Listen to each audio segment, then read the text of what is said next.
जय हिंद साथियों। राजस्थान में लोकतंत्र बचेगा? अगर बचेगा तो कैसे बचेगा, सवाल है। बहुत सारे लोग बहुत सारी बातें कहते हैं और आप क्या कहते हैं ये आवश्यक है जानना। आपको कितनी चिंता है कि देश में जिस प्रकार की व्यवस्थाएं हैं, जिस प्रकार से लोकतंत्र को खतरा है, आपको क्या लगता है कि आपको क्या करना चाहिए? क्या ये आपको लगता है कि आपको अपनी आवाज़ उठानी चाहिए, या लगता है कि नहीं हम चुप ही रहें तो बेहतर होगा? ये आपको सोचना पड़ेगा। ये आज़ादी की दूसरी लड़ाई है और उससे भी ज़्यादा मुश्किल है ये लड़ाई। मैं ये बात क्यों कह रही हूँ? मैं ये बात कह रही हूँ क्योंकि जो कुछ हम देख रहे हैं आज देश में होते हुए, ये चिंता का विषय है। चिंता का विषय इसलिए है क्योंकि लोकतांत्रिक तरीके से चुनी हुई राजस्थान की सरकार को गिराने की कोशिश करी जा रही है। और ये कौन कर रहा है? ये वो कर रहा है जिसके पास सत्ता है, जो सत्ता में बैठा है मगर अपनी शक्ति का दुरुपयोग कर रहा है, अपने सत्ता की हनक दिखा रहा है। सत्ता का दुरुपयोग इसे कहते हैं। आप लोग कहते हैं ना कि politics is a dirty game, कहते हैं ना आप लोग कि राजनीति बहुत गंदी होती है। तो आज मैं आपको कह रही हूं कि राजनीति को साफ करना है तो आपको अपनी आवाज उठाने की जरूरत होगी। आपको अपने लोकतंत्र के लिए बोलना होगा। क्या आप चाहते हैं कि आप तानाशाही एटमॉस्फेयर में रहें? आप क्या तानाशाही एक एनवायरनमेंट चाहते हैं? क्या चाहते हैं आप? क्या आप चाहते हैं कि आप जो बोलना चाहे वो बोल ना सके, आप जो करना चाहे वो कर ना सके, जो पहनना चाहे वो पहन ना सके, जो कहना चाहे वो कह ना सके? तानाशाही इसी को कहते हैं।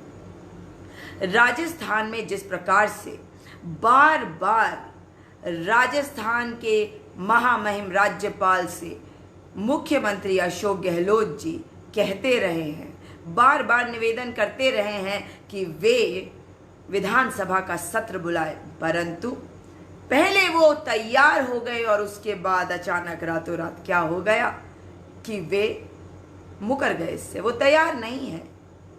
जानते हैं कि हमारा संविधान जो है उसके हिसाब से हमारे जो महामहिम होते हैं वो एक संवैधानिक पद पर बैठे होते हैं। और ये संवैधानिक पद यानी कि कॉन्स्टिट्यूशनल पोस्ट का क्या मतलब होता है? ये किसी भी पार्टी से हो, आप किसी पार्टी से होंगे, मैं किसी और पार्टी से हो सकती हूँ, लेकिन अगर कोई संवैधानिक चीज होती है तो हमें अपने दल को छोड़कर उससे ऊपर उठकर देश हित में सोचने की आवश्यकता होती है।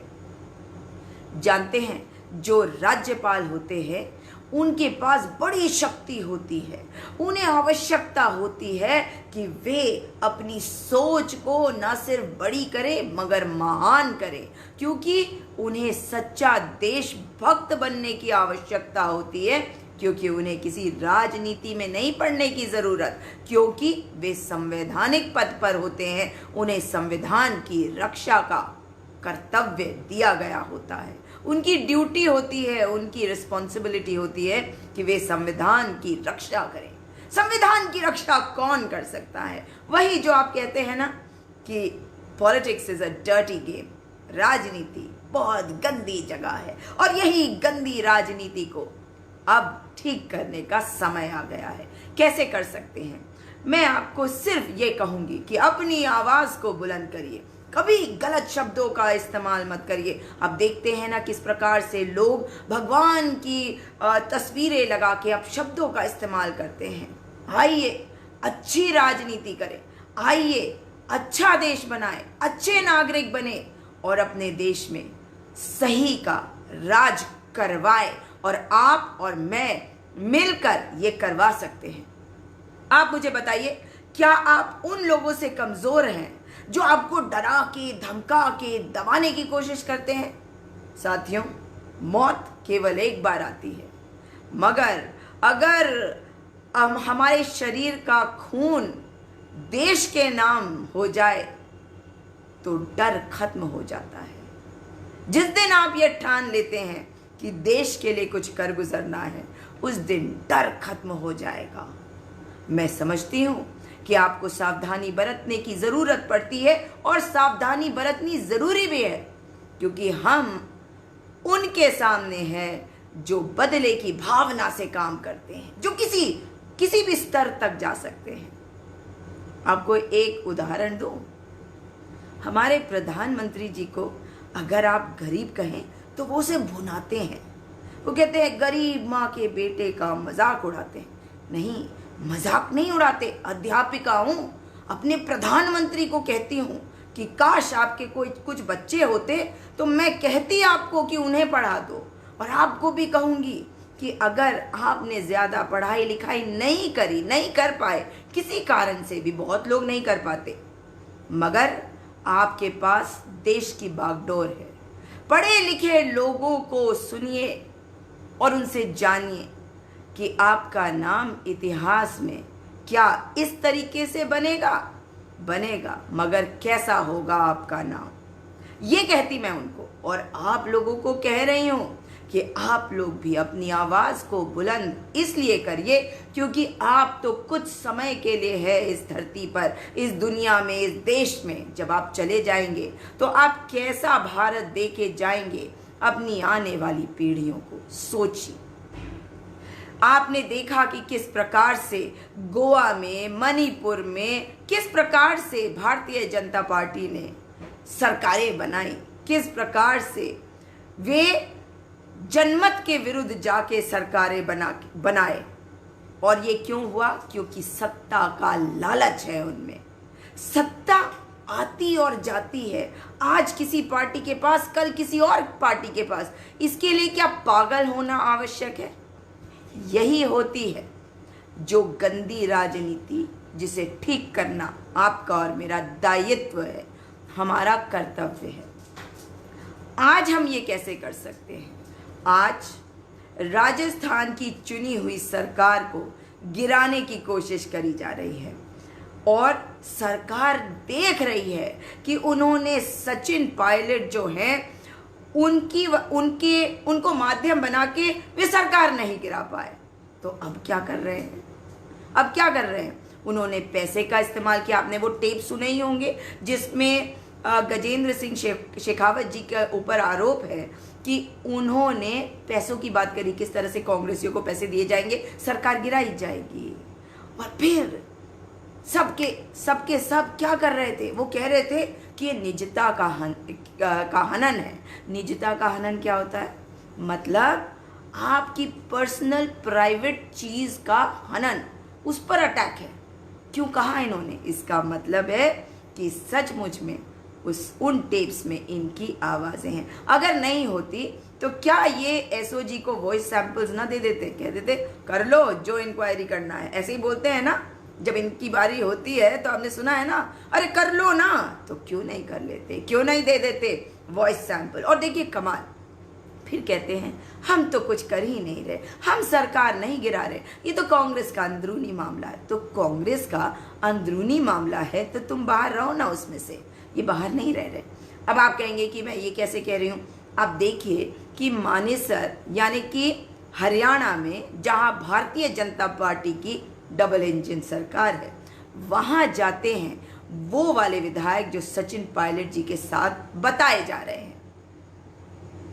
जब एसओजी की टीम वहां पहुंचती है राजस्थान की, तो भारतीय जनता पार्टी की हरियाणा सरकार की पुलिस उन्हें वहां से भेज देती है। उन्हें वॉइस सैंपल नहीं लेने देती, उन्हें बात भी नहीं करने देती वहां पे विधायकों से। और जिन विधायकों पर कोई आरोप भी नहीं था, वो विधायक अगर आप देखें उनको पीछे के दरवाजे से निकाल के भगा देते हैं। कौन करता है ये? भारतीय जनता पार्टी। भारतीय जनता पार्टी की सरकार है हरियाणा में, और वहां पे कांग्रेसियों को कौन बचा रहा है? भारतीय जनता पार्टी की सरकार, भारतीय जनता पार्टी की सरकार की पुलिस। यानी कि कहीं ना कहीं वो सरकार को तोड़ने की कोशिश कर रहे हैं। देखिए, मैं फिर कहूंगी, अगर आज राजस्थान में भारतीय जनता पार्टी की सरकार होती तो क्या उसे तोड़ा जाना चाहिए था? नहीं ना। तो उसी प्रकार से अगर आज कांग्रेस पार्टी की सरकार है वहां पे, तो उसे गिराने की कोशिश कोई क्यों करे। यानी कि आप जो कर रहे हैं वो अपराध है। हम लोग इन सब चीज़ों को बड़ी लाइटली लेते हैं और इसीलिए कहते हैं कि politics is a dirty game, और इस politics is a dirty game को बदलना है। इसको बदलने के लिए अगर आपने अपनी आवाज़ उठा दी, अगर आपने लोकतंत्र को बचाने के लिए अपनी आवाज़ उठा दी, तो मान लीजिए मेरी बात को कि बहुत हद तक हम देश में राजनीति का स्वरूप बदल सकेंगे। आपको लगता है कि नहीं हो सकता? आपको क्या लगता है कि आपके अंदर वो शक्ति नहीं है? यही तो गलती होती है। बचपन में पढ़ते हैं ना आप कि बूंद बूंद से सागर बनता है, और फिर भूल जाते हैं जब बड़े हो जाते हैं। कोशिश करके तो देखिए। आपसे मेरा निवेदन है कि इस सरकार से आप कहिए, केंद्र की भाजपा सरकार, उनसे कहिए कि राजस्थान की चुनी हुई कांग्रेस की सरकार को गिराने की कोशिश ना करे। कोरोना काल में, इतनी मुश्किल समय में अच्छा काम कर रही है राजस्थान की सरकार, और ये चले हैं सरकार गिराने। सोच के देखिए कि कोरोना के इतने केसेस जो है, जो उन्होंने काबू में कर रखे हैं, सिचुएशन को संभाल रखा है, अगर इस कोरोना काल में ये सारे हथकंडे अपनाए जाते हैं सरकार को गिराने के, तो क्या मुश्किल नहीं होगी? क्या कोरोना और नहीं फैलेगा? क्या जो स्पीड और मोमेंटम बना हुआ है, जो सरकारी तंत्र इस वक्त काम कर रहा है, क्या वो डिस्टर्ब नहीं हो जाएगा? चलिए इनको कह देते हैं सरकार गिराने की कोशिश कुछ बाद कर लीजिएगा, मगर नहीं करेंगे। जानते हैं क्यों? क्योंकि यही तो मौका मिला है इन्हें, क्योंकि यही समय है। जानते हैं कि मुश्किल का समय है, इसमें इन्होंने क्या ढूंढा है? वही आपदा में अवसर। आपदा में अवसर, ये आपदा है ना कोरोना, इसमें अवसर ढूंढती है भारतीय जनता पार्टी। सरकार गिराने का अवसर, अपनी सरकार बनाने का अवसर। व्हाट अ शेम, बहुत ही शर्मनाक बात है। आप देखिए कि किस प्रकार से जो हमारे महामहिम हैं, जिनका काम है कि वे संविधान की रक्षा करें, वे अपने आप को अपने दल से ऊपर उठाकर सोचे, और इस वक्त अगर सरकार कह रही है, सरकार के एडवाइस पर ही महामहिम काम करते हैं, तो अगर काउंसिल ऑफ मिनिस्टर्स उनको कुछ कहे तो उन्हें वो सुनना पड़ता है, क्योंकि ये सरकार उनकी होती है। मगर सिर्फ इसलिए क्योंकि भारतीय जनता पार्टी ने उन्हें अपॉइंट किया है, तो वे अपना काम ठीक से नहीं करेंगे। बहुत दुखद है ये, बहुत दुखद है। और इस विषय में आपको बता दूं कि उत्तराखंड में एक महामहिम आए थे, उनके समय में भी कुछ ऐसा ही करने की कोशिश करी थी भारतीय जनता पार्टी ने। और भारतीय जनता पार्टी ने कांग्रेस की चुनी हुई सरकार को जब गिराने की कोशिश करी, तो जो हमारे महामहिम थे, उनका नाम था डॉक्टर के पॉल, और वे रिटायर्ड आईपीएस ऑफिसर थे। उन्होंने वो किया जो सही था। सरकार उस वक्त वो नहीं गिरा पाए भारतीय जनता पार्टी वाले। और अब मैं आपसे निवेदन करूंगी कि जिस तरह से ये सारी चीजें हो रही है, इसमें क्या होगा पहले ये बता दूं आपको। इसमें कोशिश ये हो रही थी कि ये खरीद लें सचिन पायलट जी के विधायकों को। नहीं हुआ, क्योंकि सचिन पायलट जी ने कह दिया मैं नहीं जा रहा। मगर खैर ये दूसरी बात है कि ज्योतिरादित्य सिंधिया जी ने भी कहा था यही बात, बाद में वे भारतीय जनता पार्टी में चले गए। खैर, इसके अलावा जब इन्होंने देखा कि ये नहीं हो रहा, उन्होंने देखा कि कम लोग हैं, सरकार गिरेगी नहीं, तो लाजमी है कि उस वक्त तो सचिन पायलट जी को अपनी पार्टी में बुलाने की कोशिश उनकी शायद बेकार हो जाती, तो उन्होंने नहीं किया, क्योंकि एंटी डिफेक्शन लॉ भी लग जाएगा उन पर। और यही मुश्किल है इस वक्त। वो नहीं चाहते कि ये सरकार अपना कार्य ठीक प्रकार से करे। उनके पास दो ही ऑप्शन है ना, या तो वे चाहते हैं कि सरकार गिरा दे, और दूसरा ऑप्शन है कि वे चाहते हैं कि यहाँ पे राष्ट्रपति शासन लग जाए। यही दो तरीके हैं इनके पास, और बहुत शर्मनाक है। हम कोई सरकारें चुनते हैं, गुंडे मवाली थोड़ी चुनते हैं। सरकार में जब हम चुन के भेजते हैं अपने जनप्रतिनिधियों को, तो उनका काम है हमारे लिए काम करे, संविधान की रक्षा करे। इसलिए अब आपसे निवेदन कर रही हूं कि कल सुबह 10 बजे आप सभी भी एक छोटी सी वीडियो, 1 मिनट की, 1.5 मिनट की, आधे मिनट की बनाइएगा अवश्य। हिचकिए मत, हिचक को खत्म करिए। हम एक परिवार हैं, ये पूरा देश एक परिवार है, बनाकर देखिए तो सही। और उसमें 2 मांगे रखिए। 2 मांगे क्या है कि जो लोकतांत्रिक तरीकों से चुनी हुई संवैधानिक सरकारें हैं राज्यों में, उनको गिराने की कोशिश भारतीय जनता पार्टी ना करे। अपनी सत्ता, अपनी शक्ति जो उन्हें आपसे मिली है, क्योंकि आपने उन्हें सत्ता में बिठाया है, उसका दुरुपयोग ना करें। और दूसरी चीज एक ये, और दूसरी चीज महामहिम राजस्थान से निवेदन करिए कि वे याद करें कि वे एक संवैधानिक पद पर हैं और इसलिए वे राजस्थान की विधानसभा का सत्र बुलाएं। ये 2 चीज़ें करके आप वीडियो बना के इसे अपलोड करिए, ट्विटर पे करिए, फेसबुक पे करिए, इंस्टाग्राम पे करिए, जहाँ पे आपका अकाउंट है वहाँ पे करिए। अब आप कहेंगे कि राजस्थान विधानसभा का सत्र बुलाने की क्या आवश्यकता है। मैं बताती हूँ कि क्या आवश्यकता है। आवश्यकता है कि जिस प्रकार से ये सरकार गिराने की कोशिश कर रहे थे, तो लोगों के मन में ये डाउट होगा ना कि कहीं ऐसा तो नहीं कि इनके पास पूर्ण बहुमत नहीं है, क्योंकि भारतीय जनता पार्टी क्या कह रही है और महामहिम भी क्या कह रहे हैं। महामहिम कह रहे हैं कि आपको तो किसी ने कहा नहीं कि आप अल्पमत में हैं, तो फिर आपको किसको बताना है कि आप बहुमत में हैं? जनता को बताना है, आपको बताना है, मुझे बताना है कि ये सरकार बहुमत में है। ये आवश्यकता है, क्योंकि सरकार हमने चुनी है। सरकार को, भारतीय जनता पार्टी को नहीं बताना कि वे बहुमत में है या नहीं। सरकार को जनता को बताना है कि हाँ, हम बहुमत में हैं और हम सेफ हैं और हम अच्छी तरह से सरकार को चला सकते हैं। आप समझ रहे हैं ये राजनीति कैसी चीज है। इसमें महामहिम कह रहे हैं कि आपको किसी ने कहा ही नहीं कि आप अल्पमत में हैं, क्योंकि विपक्ष नहीं कह रहा, यानी कि भारतीय जनता पार्टी ये नहीं कह रही है, तो आपको किसको प्रूव करना है भाई? जनता को बताना है, राजस्थान की सरकार को, कि वे बहुमत में हैं, वे सरकार चला सकते हैं। और एक और चीज को याद रखिए कि अगर क्या मतलब कितनी अजीब सी बात है, देखिए कि किस प्रकार से भारतीय जनता पार्टी और उनके विधायक ये बता रहे हैं कि महामहिम जो कर रहे हैं वो सही है। वे और महामहिम जो हैं एक ही बात कह रहे हैं, जो सवाल वो उठा रहे हैं वही सवाल भारतीय जनता पार्टी उठा रही है। तो ये क्या दिखा रहा है? ये दिखा रहा है कि महामहिम से हमें निवेदन करने की जरूरत है, उन्हें याद कराने की जरूरत है कि वे संवैधानिक पद पर हैं और उन्हें संविधान के हिसाब से कार्य करने की आवश्यकता है। उम्मीद कर रही हूं कि आप में से अधिक लोग इस वीडियो को बनाकर कल अपलोड करेंगे।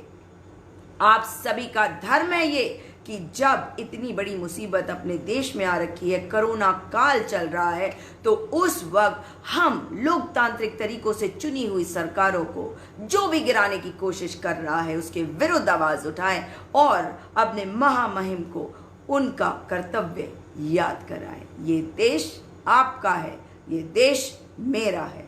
दोबारा मुलाकात होगी। Speak up India, speak up for democracy. अपनी बात को रखिए, अपनी आवाज को उठाइए। दोबारा मुलाकात होगी। जय हिंद।